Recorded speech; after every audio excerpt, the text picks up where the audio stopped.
How to set your volume up key on your Samsung phone to answer an incoming call, as well as set the power button on your Samsung phone to end a call that you're currently in. This is a Samsung phone with Android 15, One UI 7.0.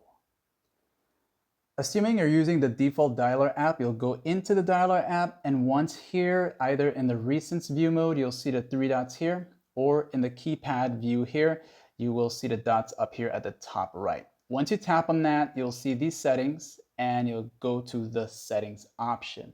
Now that you're here in this part, you'll go down until you see answering and ending calls, this right here.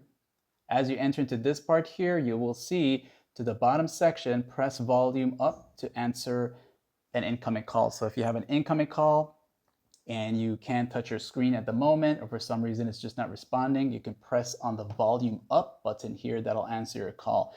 And when you're ready to end your call, you can use the power button here that's going to end the call for you, and it's going to end it for you.